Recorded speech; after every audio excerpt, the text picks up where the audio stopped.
My individual reflection presentation for the course Wind 100. Uh, my name is Vito Rodrigosalvatoresanmartin. I am a student in Wind 100 about wind energy offshore.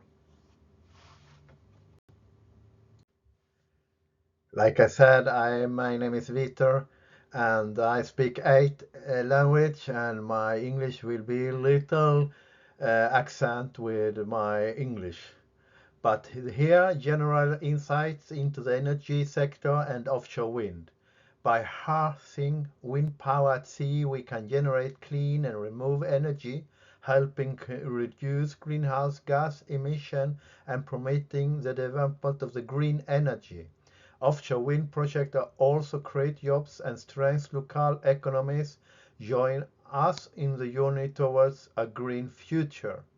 I think this will be very good future because of this green energy, and we must anyway have more energy in our system. This is my idea, my thought, how I'm thinking. Through invitation and knowledge, we drive forward a cleaner, greener world. Every offshore wind turbine presented a step toward a sustainable future. I am not the only man who thinking like that. Norway have was natural resources and technology expertise, which gives the country strong potential to develop offshore wind.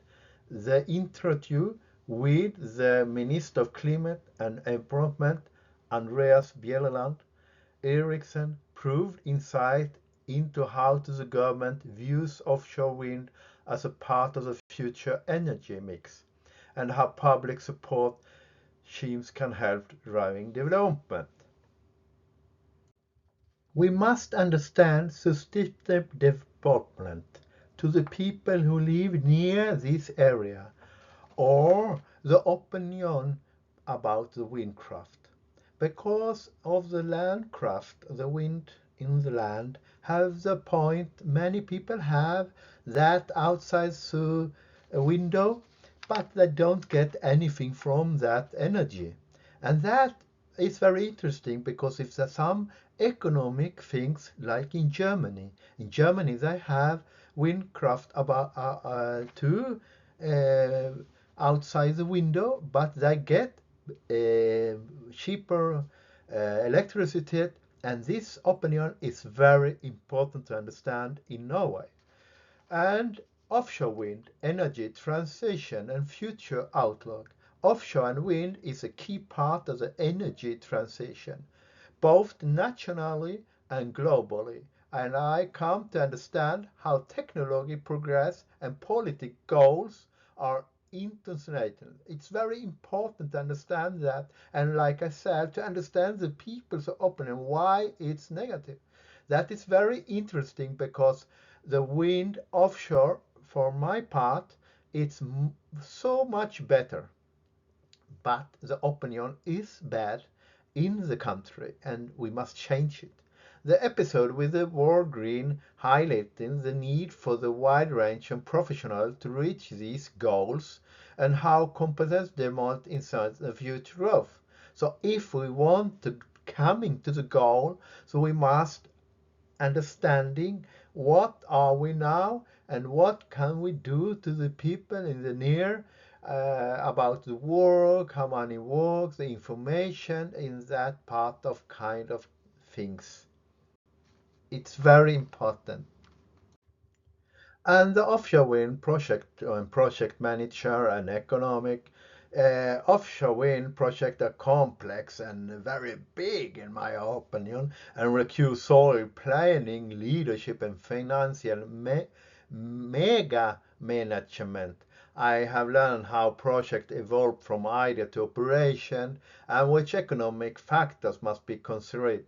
It was interesting to see how project management and risk handling are central elements in offshore wind development, and I think this project manager who have unique project, and every part it's like a unique project.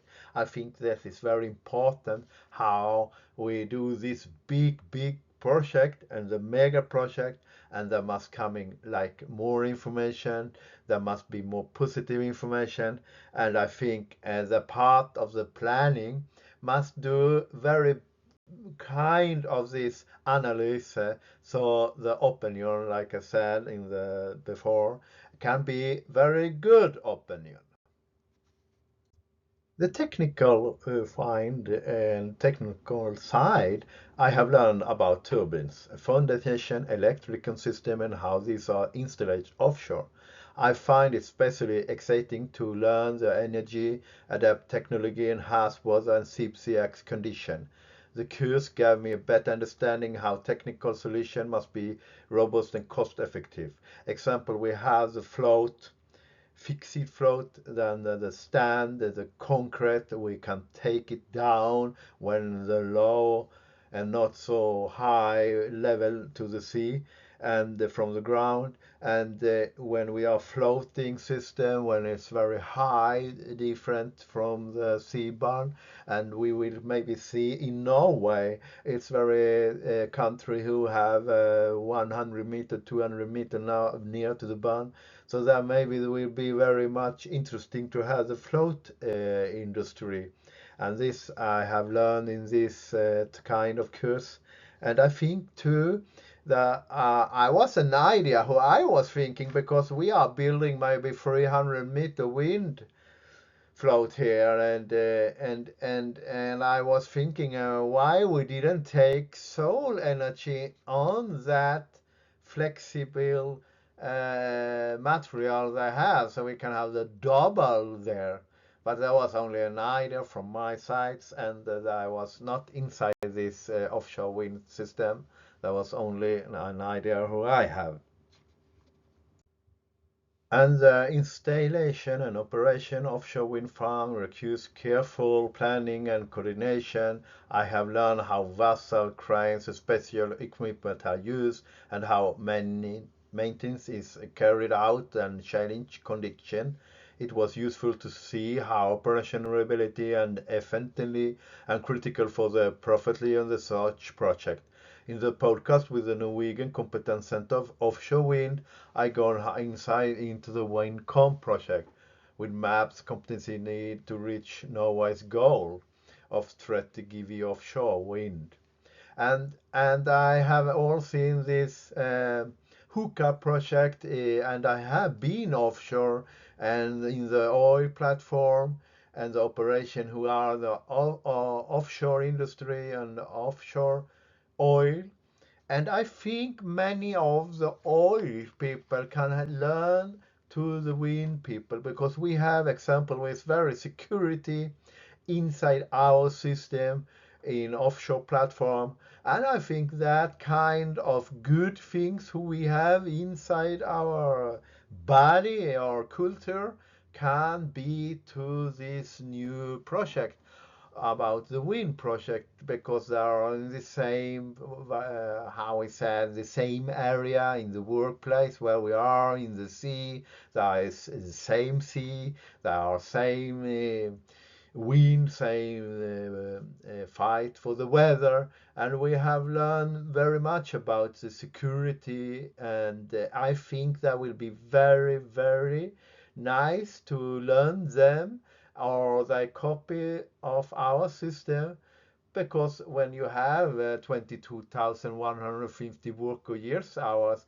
will be life a very long time life plan in that system, that must have a very good system of security and other thing to coin about the goal, and what I said, the opinion about this, the people opinion. We have a workplace who is very safety. Everybody will go home after they have working in the hookup project or have been in the system installation or operation system.